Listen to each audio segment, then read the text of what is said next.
Hey everyone, welcome to another lecture. Do you ever wonder where our political parties come from? Oh, you do? Then boy do I have the treat for you. Today we are talking about Brutus and the Federalist Papers. These are deep cuts and foundational documents, the B-sides, the rare alternative tracks you share with only those you care about. Only true fans of America's government know about these ones. And anyone who has to take an AP Gov test. The AP Gov test has a few foundational documents they want you to know. Declaration of Independence, Articles of Confederation, the Constitution, and Brutus I and the Federalist Papers. Now make no mistake, the documents we're talking about are from 1781. They are arguments against and in support of our Constitution, but you hear the same arguments made about our government today. Plus, I'd also argue that the political parties we have today started with the creation of the Constitution. So, let's get into it. As the Constitution was being created, many framers split into two groups, and these groups centered around the concept of federalism. Federalism is the separation of powers on a national, state, and local scale. But the federal, aka national government, reigns supreme. Meaning if there was ever a dispute in law, say the legalization of cannabis, while your state might legalize cannabis, you can still be tried under federal law. Unlike confederalism, aka the Articles of Confederation, and later the Confederate States, which believe that states should have more power than the national government. There's the difference for you.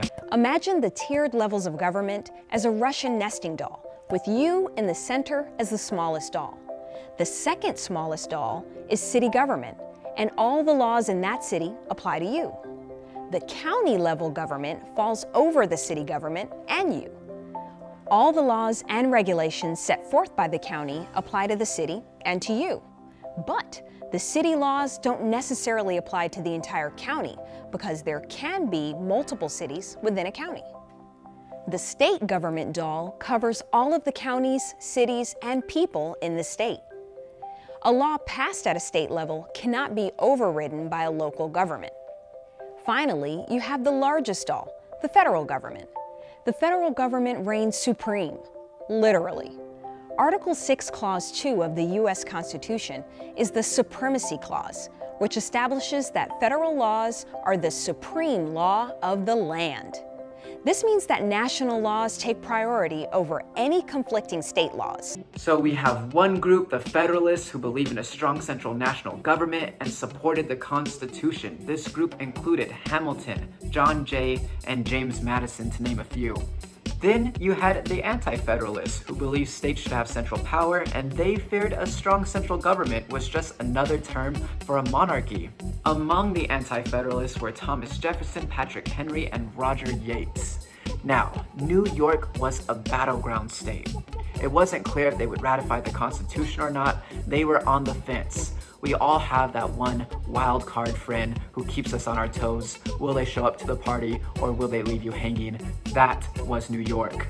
So what one of those anti-federalists did was leak the information coming from the Constitution Convention and wrote an article warning New York to not ratify the Constitution.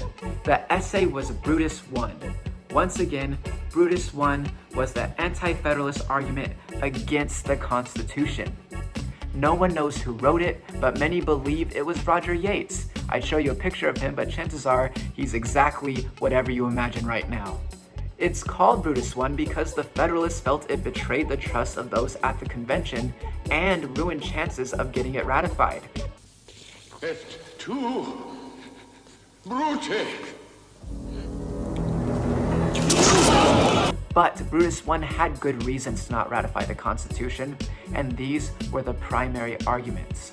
Number one, states should reign supreme because a state government can respond quicker to a community's needs than the federal government. Number two, the Necessary and Proper Clause, the Supremacy Clause, and the judiciary gave government too much power. Anti-federalists were upset that judges were not voted for but appointed into the position, and they served lifetime terms. And now we come to the necessary and proper clause. Article 1 of the Constitution is for Congress, where they list very specific things Congress can do. But at the very end, they say, oh yeah, Congress can make all laws necessary and proper to carry out the rest of their powers. We call this the Elastic Clause because it gives Congress implied powers and has allowed them to stretch their power and make more laws such as the Affordable Care Act, Social Security, and a national bank, to name a few. It's elastic. The Supremacy Clause also states that the Constitution is the supreme law of the land, and if there's ever any conflicting state laws with the federal government reigns supreme. These three pieces angered anti-federalists because they feared it made government too intrusive, too powerful, and a loophole for another tyrant.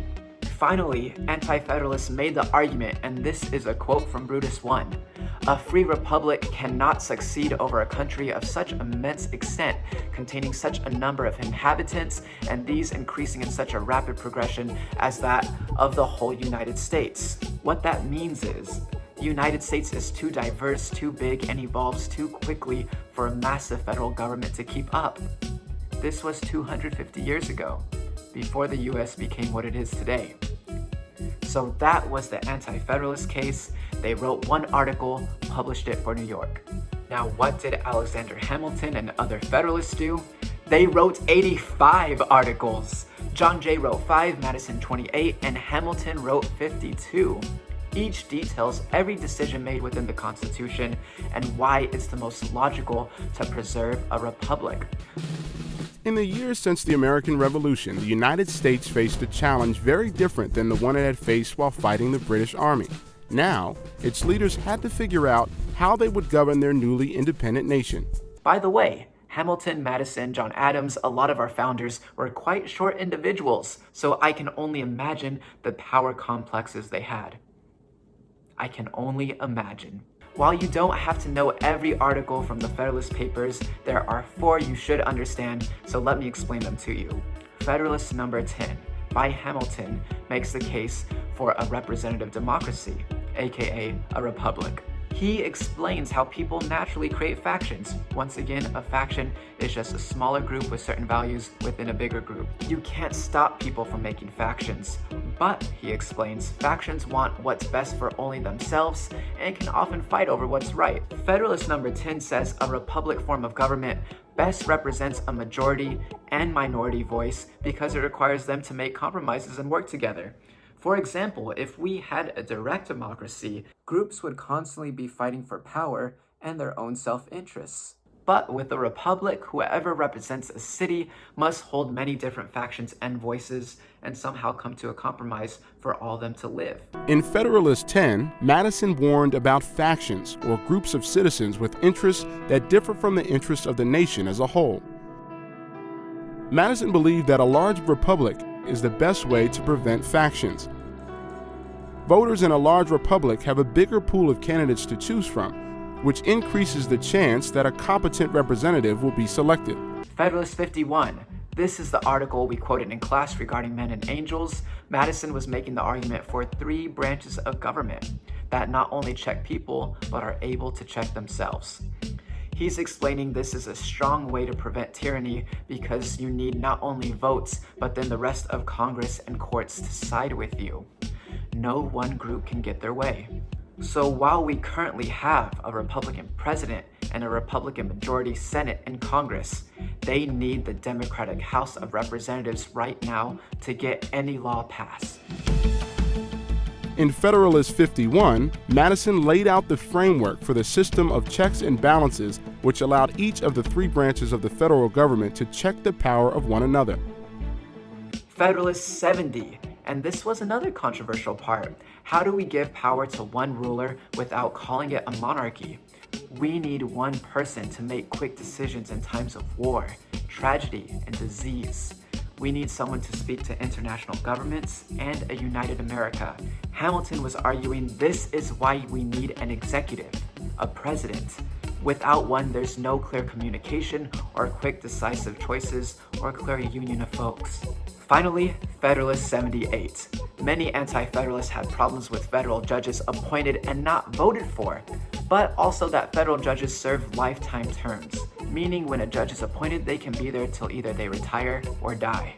The reasoning behind this, Hamilton argues, is we need a court system that isn't influenced from constant changes within the other branches. We need stability in our law system, and if we left that to a vote, people might choose someone charming on a late night show instead of a person knowledgeable of law. We need a court system that is well knowledgeable about the Constitution and to keep Congress and the President in check.